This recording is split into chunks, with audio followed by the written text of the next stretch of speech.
America, bonjour, hi, Canada. Hugh at live inside the Beltway after what was a horrific weekend for Joe Biden. Joe Biden was the best surrogate every Republican had in the United States over the weekend as we head up to the election. It's election eve. I'm Hugh Hewitt inside the Beltway on November the 7th in the year of our Lord 2022. And the numbers look just dreadful for Democrats and getting worse. Real Clear Politics, battle for the Senate, 48 considered lockup for the Republicans, 44 considered lockup for the Democrats, and 8 toss-ups.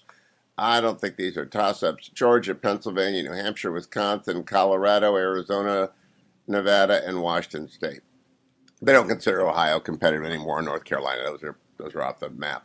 Ron Johnson's going to win by half dozen points. I actually had an anonymous senator who will remain anonymous, tell me they're looking at 55. That would mean they get them all in either Washington State or Colorado. That's what I assume they mean, is that one of those is too big of a lift, but they get them all because he's just running against. And then Joe Biden went out and just helped us out. He helped us out a lot on Friday in Pennsylvania when he announced the end of coal. Not just Pennsylvania, by the way. There are congressional races in Kentucky and Ohio, other places that use coal, other places that dig coal, other places that ship coal. When he says we're shutting down all coal, what he's doing is shutting down railroad trip. I mean, he's just destroying the economy. Cut number one, Joe Biden in Oceanside, California on Friday. From wind and solar than it is from coal and oil. Literally cheaper, not a joke. I was just, and so we can accommodate that transition. I was in Massachusetts about a month ago on the site of the largest old coal plant in America. Guess what? Cost them too much money. They can't count. No one's building new coal plants because they can't rely on it, even if they have all the coal guaranteed for the rest of the existence of the plant. So it's going to become a wind generation. And all they're doing is going to save them a hell of a lot of money and using the same transmission line that transmitted the coal-fired electric on. We're going to be shutting these plants down all across America and having wind and solar. We're going to be shutting these plants down all across America. Good to hear, isn't it? You're in the energy business. Cut number 9, the president yesterday in New York. No more drilling. There is no more drilling. I haven't formed any new drilling. No more drilling. Love the president's candor there. Another clip, cut number 8, the president in New York. By the way, Zeldin voted against the Chips and Science Act. Chuck introduced and passed that companies are investing across America in manufacturing semiconductors at home. You know, one of the reasons why inflation went up so much the first quarter last year was the cost of automobiles. Why? They could not get computer chips. Ain't nothing built these days without computer chips. Ain't nothing built. You know, just rambling on. Inflation is because of the cost of computer chips in cars, not the $7 billion, $1 trillion we printed. Also in Oceanside on Friday, cut number 7. Well, she left that meeting and she dropped the suit. Called me up and said they're going to go all electric by 2035. Every other company has signed up to do the same thing. So we're working with the auto industry to transition to electric vehicle future, providing tax credits to buy electric vehicles. This is everyone's going to be driving an EV by 35. Right. Meanwhile, 30 to 35. Let's look at the president's grasp on what IBM does. Cut number 2. I was just in Syracuse, New York, where I went to law school. And the company called Micron is investing $100 billion to manufacture chips, the biggest investment of its kind ever in American history. $100 billion. Before that, I was down in a little further down in the middle of New York. And an outfit called IBM. They're investing in these chips for serious. Anyway, I won't go through them all. But yeah, because I have no idea what I'm talking about. Lost the thread there. Cut number 3, Joe Biden in Oceanside. New York Times media reports they call the report the Goldilocks report. I have my shotgun waiting for the wolf. I have my shotgun waiting for the wolf. We really do need closed captioning. Someone who understands Biden, we need closed captioning. One more, Joe Biden, Oceanside on, well, let's do 2 more from Oceanside. Cut number 4. As well as, any IBW guys here?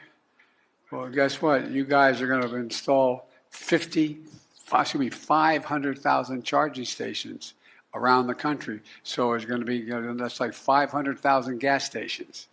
Not a joke. 500,000. Because people are going to say, I'm not buying a vehicle because I can only take me X number of miles. Come on, man. The charging stations are not going to make the mileage better. Not a joke. Cut number 5. A lot of you been to Afghanistan. I've been to every part of it. It's a godforsaken place. It's a godforsaken place. My helicopter went down. I was with the commander as well as a couple snipers and a guy named Hagel, who later became the Secretary of Defense, and a guy named Kerry, Secretary of State. I don't know what we're talking about. My helicopter went down. But nobody quite the president, you go out there and you vote for his party if you want. Meanwhile, the polls do not look very good. In New Hampshire, University of New Hampshire says Maggie Hassan is up 2 points. I don't believe it. They say Chris Sununu is up 12. I think that's low. In Ohio, we've got Trafalgar saying J.D. Vance is up by 10 points. We've got Mike DeWine up by 25 points. 25 points does a lot of damage down ticket. It certainly does. Up in Maine's 2nd District, Bruce Polkwin is statistically tied with Mr. Golden, and I think Bruce Polkwin will be back in the Congress when the sweep comes in on Tuesday. A different New Hampshire poll has Hassan up 1 point, not 2. A different New Hampshire poll has Sununu up 16, not 12. Des Moines Register had to get right with their readers. They always do this on the last weekend. Oh, look, Chuck Grassley's not in trouble. He's up by 12 points. What a surprise. How quickly the Iowa people changed their mind this weekend. And the Governor Reynolds is reelected by 17 points. In the Wisconsin Senate, we got Johnson up by 3. That was a Saturday poll. And that's the weekend polls. I don't want to miss any. Oh, yes, we have Adam Laxalt up by 6 in Nevada. Joe Lombardo up by 5 in Nevada. Ted Budd up by 6 in North Carolina. And in Wyoming, University of Wyoming poll, Ms. Hagman has 62%. So she's running away with it there. I am hearing remarkable numbers. Don't get over your skis. You got to get out and vote. You can go vote early in Georgia if you would like today. I was on special report on Friday night, and I got asked to play Candidate Casino. You get $100. You get to bet. What do you want to split your bet? What do you want to do on the Republicans taking the Senate? Here's what I said. Cut 14. Where do you go? I put them all on the Republican side, and I would have been tentative about that 2 weeks ago. Now I'm putting them all on there. I think Majority Leader McConnell is coming back. Black chip. All black chip. One black chip on to Republicans taking the Senate. Let me also tell you who I said the winners and the losers were last week. Cut 15. All right, quickly, winners and report. losers. Winner first, Hugh. Winners are McConnell and Kevin McCarthy are going to be in leadership again come the new Congress. The loser is President Biden, who can only campaign in deep blue states, which is a rejection of his presidency. Yeah, it really is kind of a very sad situation. Stacey Abrams, though, cut number 10, making sure that nobody votes for her. We prematurely opened the state without the cautions and the precautions that we needed. We prematurely opened the schools, prematurely opened the state. You betcha that's a winning message. John Fetterman at a rally with Joe Biden, cut number 11. I run on Roe v. Wade, celebrates the demise of Roe v. Wade. I celebrate the demise of Roe v. Wade. Obviously, Mr. Fetterman still hasn't reclaimed function. And so I want to do the other news after the break. I got to check in. Hugh at Josh Kraushaar with Axios joins me. Everybody loves Josh. Everyone trusts Josh. Josh, as far as I know, nobody knows if he's a Republican or a Democrat. He's just a good reporter. Good morning, Josh. How are you? Hey, good morning, Hugh. Happy election week. I love election week. Now, I know you don't want to become a prognosticator and a crystal ball guy, but my over-under on the House is 25 for the Republican. Are you over-under on that, Josh? Yeah, I'm about right there with you, Hugh. That 25 seats is it would be a very good night. It would be a wave election. It would mean that Republicans make a lot of inroads in very Democratic parts of the country. But, yeah, I mean, the momentum is definitely with the Republican Party. I've talked on the House side in the last few days. I've talked to Democratic and Republican strategists that feel like there's been a lot of movement and the wave possibility is growing by the day. And now let's turn to the Senate, which is harder. My over-under was 1, but I raised it to 2 this morning after looking at John Ralston's desperate attempt to keep Cortez Masto in the game by saying she's going to hang on. That's an admission against interest if I've ever seen it. So now it's R2. What do you think, over or under? I'm also very close to where you are, Hugh. I think it's going to come down to Nevada and Pennsylvania and Georgia. Georgia might go to a runoff, so we may have to wait for the Georgia Senate race to be resolved. But look, Oz has got the late momentum in Pennsylvania. I don't agree with John. I think Nevada is maybe one of the first states. We won't know the results in Nevada till later in the night, but I think that is probably the best pickup opportunity for Republicans in the Senate. And look, if it's a bigger wave, we could be talking about Colorado late into the night. We could be talking about Arizona late into the night. There is a potential for more than 2 seats if it is a really big Republican wave. Actually, I got a whisper number from an incumbent Republican senator not on the ballot of 55. That's what their polling shows, 55. And that means Bolduc wins and they get either Washington State or Colorado. I can't be that bullish because, I just can't be. That's just bullish. And I know the wins that are would be a historic tsunami. It's not impossible, but I mean, if that's the case, forget 25 seats in the House. We're talking 30, 35 or more. Yeah. Now, in terms of the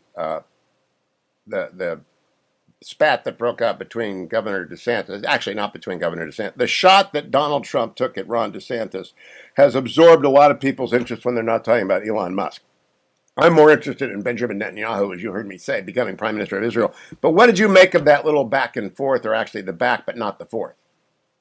Yeah, I mean, let the 2024 campaign begin, because I think we're going to be hearing a lot more of that from Donald Trump. He looks like we've reported at Axios that he's, preparing the week after the midterm elections to announce a 2024 presidential campaign. He's taking his first shots at Ron DeSantis publicly, though we've had lots of reporting that he has been attacking the Florida governor privately and eager to take him on. And it does look like DeSantis is a very, very historic win in Florida. I mean, it's going to be huge. Wow. Look at Miami-Dade County. That is Miami, South Florida. No Republican has won Miami-Dade since 2002 for governor, and you got to go back to 1988 for George H.W. Bush's winning presidential campaign for the last Republican president to carry Miami-Dade. That is within reach for both Senator Rubio and Governor DeSantis. And just like, that is going to be the springboard. If DeSantis wins Florida, wins by a significant margin, that will be a springboard for his potential presidential campaign kickoff. Now, I am going to be watching New Hampshire early on because we don't do a decision desk, but I watch every other decision desk. If New Hampshire can't be called, or they call it for Bolduc, what's that tell you about the rest of the night, Josh? Yeah, New Hampshire, Virginia and New Hampshire are my 2 early states to watch. There are 3 House races in Virginia, each in Biden territory, but one sort of a toss-up, one in bluer territory and one in deep blue territory. So the number of seats that Republicans contest in Virginia is going to be a big early signal. New Hampshire is a state that could be a state that Democrats do well in because of flawed Republican candidates. So yes, if Don Bolduc wins New Hampshire, if Carolyn Leavitt in the 1st district, it's a swing district, Chris Pappas, the Democratic congressman, if that race flips early on, that's an early signal of a Republican wave in this election. Yeah. Now, I want to finish by Pennsylvania. There's been a lot of chaff thrown in the air, like John Fetterman up by 6 points. A week ago, the New York Times put that out. That is absolute nonsense. I think Oz is going to be fairly comfortably ahead for the simple reason that people don't want to be mean to John Fetterman, and they're not talking to pollsters. What do you think, Josh? Pennsylvania is always a very, very close Senate race. I've talked to strategists and pollsters on both sides. They think it's basically a tied race right now. In a good Republican year, you got to think a state like Pennsylvania flips or stays, I guess, Republican. It's Pat Toomey's seat, but I give Oz a slight advantage, but I don't think this is going to be like a blowout by any stretch. I think this could be a 1 or 2 point race. When the president on the weekend before the vote says we're going to shut all the coal plants down and we're not going to drill anymore, does that help or hurt John Fetterman? It doesn't help. It doesn't help John Fetterman. It doesn't help Mandela Barnes. It doesn't help Joe Manchin, who may retire instead of running for re-election in West Virginia come 2024. These are the type of self-inflicted blunders the president just can't afford to make in the closing days of the campaign. And that's why he's campaigning today in Virginia and Maryland and nowhere else. Nobody wants him. The president is the lone. I'm such a lonely boy, lonely and blue. That is Joe Biden's theme song. Josh Kraushaar, follow him on Twitter. Morning glory, America. Bonjour, hi, Canada. I'm Hugh Hewitt. Election day is tomorrow. The longest 48 hours for any candidate is today and tomorrow until the election returns are in. J.D. Vance is one of the first-timers who may not have an election day routine. J.D., what are you doing in the last 48 hours of what seems to be a breakaway race for you? 10 points according to the latest poll. You know, Hugh, we're just sprinting as much as we can. I'm sitting in the hotel room right now. We have an event here in about 20 minutes. We'll do that. Just get out the vote rally. We'll do another one. We're in Avon today, and then we'll do another one in Toledo. Another event in Lima, and then we'll head to Dayton where we're doing a Trump rally tonight. So it's a busy day for us. You had Josh Hawley in with you over the weekend. Anyone else come in over the weekend for you? I mean, the Buckeye State is pretty locked up, but nevertheless, it never hurts to bounce the rubble a little bit. You know, we've other than Josh, we've mostly been focusing on campaigning with our other statewide candidates. So Frank LaRose, our great Secretary of State, Dave Yost, Attorney General, of course, Governor DeWine, Lieutenant Governor Houston. So we're all up in this cycle, just the nature of how Ohio does its election. So we've had a good time actually getting to know those guys and spending some time on the bus together. Now, I am curious whether or not the would-be Supreme Court majority, Sharon Kennedy, Pat DeWine, and Pat Fisher, are campaigning with the Republican ticket. This is the first time Ohio has made a partisan designation. I expect those three to win, Kennedy, DeWine, and Fisher, but are they campaigning with you and Governor DeWine? Yeah, they are. Actually saw Sharon Kennedy and Pat Fisher at an event at a brewery last night in Summit County with Frank LaRose. So they're definitely getting out there and pounding the pavement. DeWine's been out there. Pat DeWine's been out there quite a bit as well. And for those of you listening in Ohio, let me just put a plug in for those races. So people don't think of the Ohio Supreme Court as a critical race. It is. It's actually very important, and we have three very good people running on our side this year. So Fisher, DeWine, Kennedy, please get out there and vote for them. Yeah, the current Supreme Court is basically a nullification court. It acts in ways that even a Yale lawyer like J.D. will understand is simply outside of their lane. They nullify legislative decisions left and right. And J.D. Vance, I don't think Ohioans like that. No, I don't think they do either. I mean, one of the worst things our Supreme Court has done is basically make it illegal for judges to consider public safety when imposing bail on a defendant, and that's led to a lot of violent crime here in the state of Ohio. We're going to reverse that through a constitutional amendment. But I think it's preposterous that we need a constitutional amendment to correct the work of an activist Supreme Court. So it is very important on law and order, on jobs and growth, very important to get those three guys across the finish line.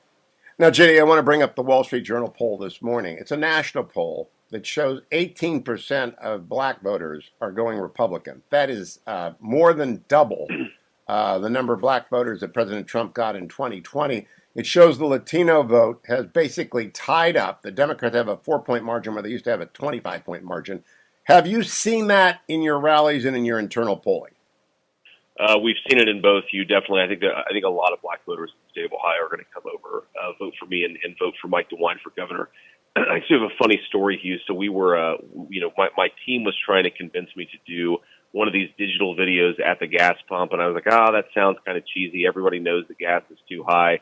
So we pull up next to a guy. It's a middle-aged black guy in a pickup truck. I get out of the car. He gets out of his pickup truck, and he says, "Man, I cannot believe how bad this economy is." And so I look at my team and say, "All right, I'll record the damn video."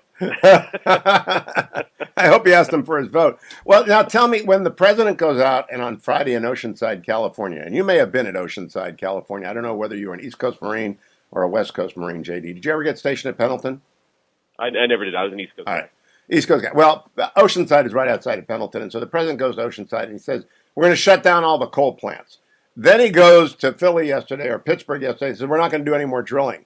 Is he the gift that keeps on giving? Is he actually a Republican? Man, it really sounds like it. It's like a psychological operation to try to convince everybody to vote for us in this election. It's crazy for the president to be talking about shutting down fossil fuels in the midst of a worldwide energy crisis, especially when we know that China, India are building coal-fired plants by the week. It's preposterous policy. It's also awful politics, and I just don't know what the president thinks he's doing. Look, I really do think Biden. I don't know if he has dementia, but he's clearly lost a step because he's not driving a message that's going to get Democrats to the polls. He's infirm. That's my. I don't think he has dementia. I think he's infirm. I think he's 80 years old. It's hard to be 80 years old and do this, and that he gets tired. JD, let's talk about what you want to get done as Senator Vance. What committee do you want? What is your priority? You know, I really want to sit on the Commerce Committee, the intersection of obviously energy issues, technology issues, things that I care a lot about, jobs and growth.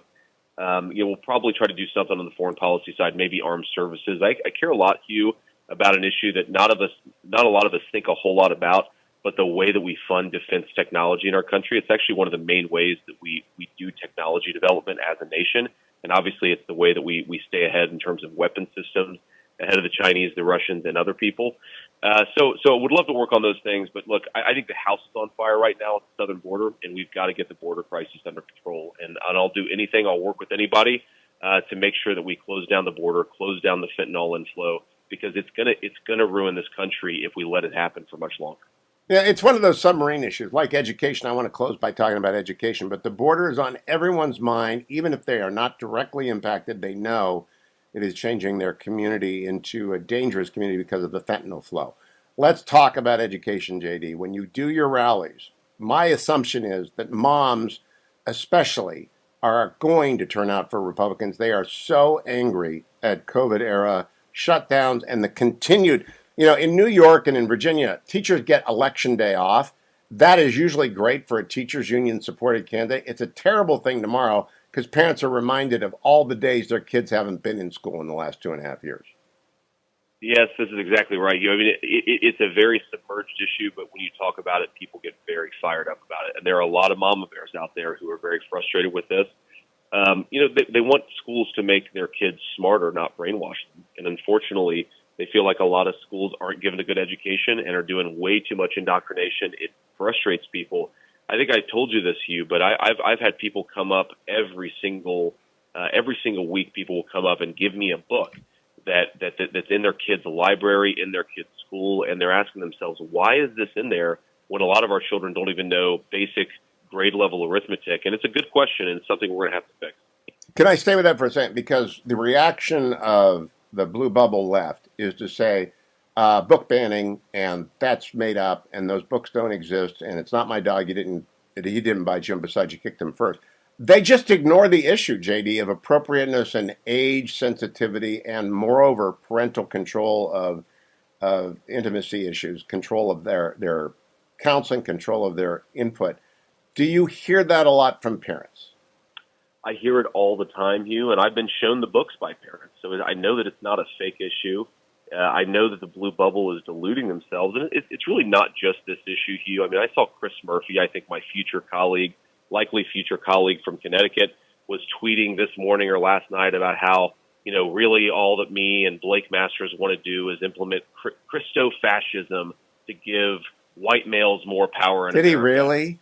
Did he really? I'm thinking, he absolutely did. And I'm thinking to myself, dude, we have a border crisis and things are way too expensive. Like, let's fix the problems in this country. The fact that they're so obsessed with this weird liberal wish casting is one of the reasons why they're going to get shellacked. And look, I'm a Republican. I want Republicans to win. I don't think that it's healthy to have a Democratic Party that's so just completely detached from reality. Well, I think they're out of messaging. I'll close on this. You've been doing this for a year. You've been out there more than a year talking to people. They don't have it's a carousel of messages, and they've ended up with threat to democracy. And everyone says, "Are you crazy? I can't afford food." Isn't that basically it?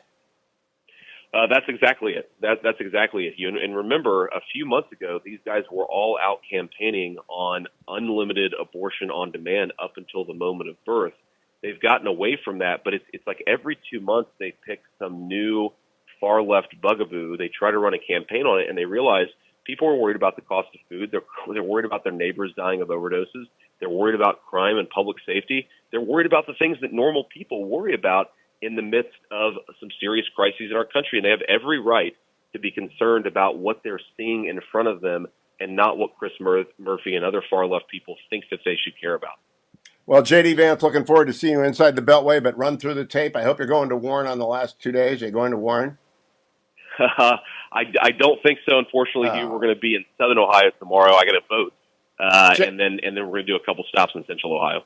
JD, Democrats always end up in Courthouse Square in Trumbull County, and I think that's where Republicans should go because you've won Trumbull County. Good luck. I'll talk to you after the election. Good to have had you on as many times. I appreciate your being available, JD. Thanks, you.